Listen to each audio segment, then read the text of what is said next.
Hello friends, अपना साधारण ब्याज की का टॉपिक चल रहा था और साधारण ब्याज टॉपिक के अंदर अपने फोर्थ क्लास हो गई थी। तो आज अपन साधारण ब्याज टॉपिक के अंदर पांचवी क्लास चलेगी और पांचवी क्लास के अंदर पांचवा एक प्रकार का पैटर्न का क्वेश्चन मैं आपको बोर्ड के ऊपर कराऊंगा। ये बहुत इंपॉर्टेंट टॉपिक है कोई सी वन एग्जाम के लिए। तो देखिए एनटीपीसी सीबीटी 2022 वाले शिफ्ट में है क्वेश्चन है ये।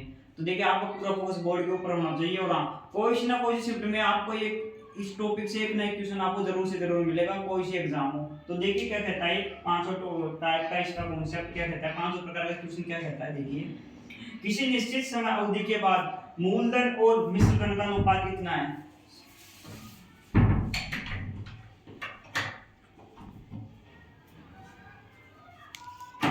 मतलब कि किसी निश्चित समय अवधि के बाद मूलधन और मिश्र धन का अनुपात 5:7 है।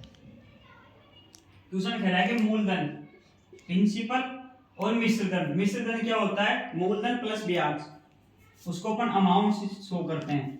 अमाउंट यानी एक मान अमाउंट होता है, मिश्रधन होता है, मिश्रधन का मान होता है मूलधन यानी मूलधन प्लस ब्याज। समझे आप। तो किसी निश्चित समय अवधि के बाद मूलधन और मिश्रधन का अनुपात दे रखा है 5:6। समझे आप।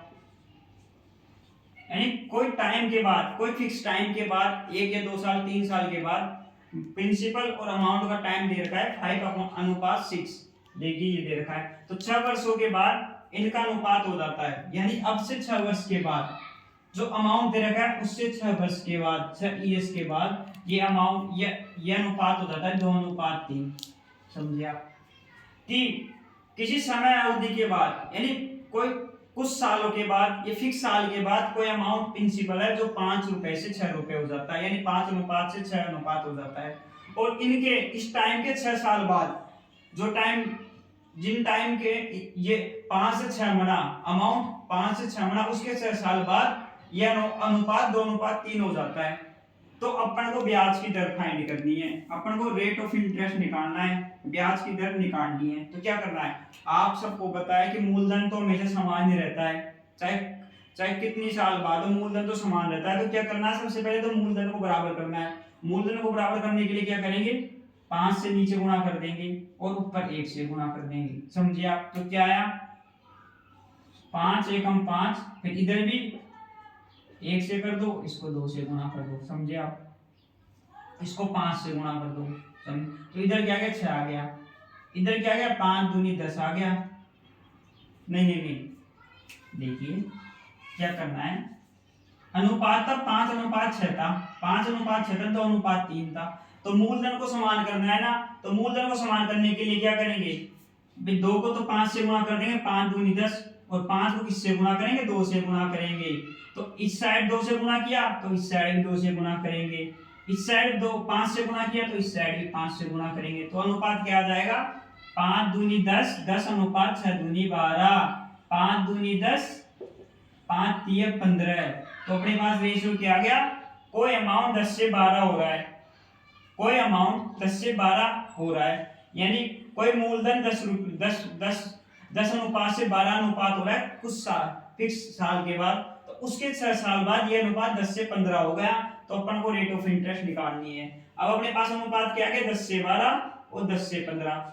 समझे आप। अब देखिए 12 से 15 हुआ है, ये कोई अनुपात 12 से 15 हुआ है तो कितना बढ़ा है, ये 3 बढ़ा है। 12 से 15 हुआ है तो कितना बढ़ा है, 3 अनुपात बढ़ा है। यानी कोई भी अनुपात 12 से 15 हो गया। तो 12 से 15 होने में कितने साल लगे, 6 साल लगे। समझे आप। अमाउंट था, अमाउंट 12 से 15 होने में 6 साल लगे। तो कितने का ब्याज बढ़ा, 3 का ही तो ब्याज बढ़ा। भाई कोई अमाउंट 12 था, 12 से 15 हो गया तो कितना ब्याज बढ़ा, 3 ब्याज बढ़ा। तो 3 ब्याज बढ़ने में 6 साल लगे। अब फॉर्मूले में तो S = P × R × T, उसके अंदर रेट ऑफ इंटरेस्ट आ जाएगा। S = P × R × T/100। अपन को पता है कि 6 सालों में कितना ब्याज बना, 3 ब्याज, 3 रेशियो ब्याज बना, 3 मतलब अनुपात ब्याज बना। तो 6 सालों में 3 अनुपात ब्याज बना। अमाउंट क्या था, अमाउंट प्रिंसिपल क्या था, 10 आ गया। मूलधन कितना था, 10 रुपए था। रेट अपन को निकाल ही नहीं है। ये 3 मतलब 3 अनुपात ब्याज कितने सालों में बढ़ा, 6 सालों में। तो टाइम भी आ गया 6 सालों में, बट क्या आ जाएगा, 100 आ जाएगा, आ गया।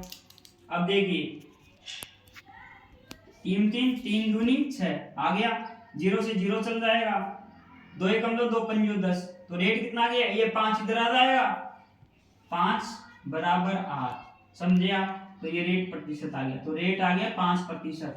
देखिए मैंने कितने इजी तरीके से स्टेप आपको समझाया है। आपको वीडियो 1 से 2 टाइम देखना चाहिए। अगर आप 1 से 2 टाइम इसको देख लोगे तो आप 40 सेकंड के अंदर क्वेश्चन को सोल्व कर सकते हो। बहुत इंपॉर्टेंट है, एनटीपीसी सीबीटी सेकंड में आया क्वेश्चन है। अगर आपको लगता है कि इसी तरह से ऐसा ही साधारण व्यास का मैं हर टाइप का क्वेश्चन बोर्ड के ऊपर कराऊं तो रेलवे की स्पेशली रेलवे से एग्जाम में आता है। चैनल को लाइक करें, सब्सक्राइब करें, वीडियोस को शेयर करें। Thank you.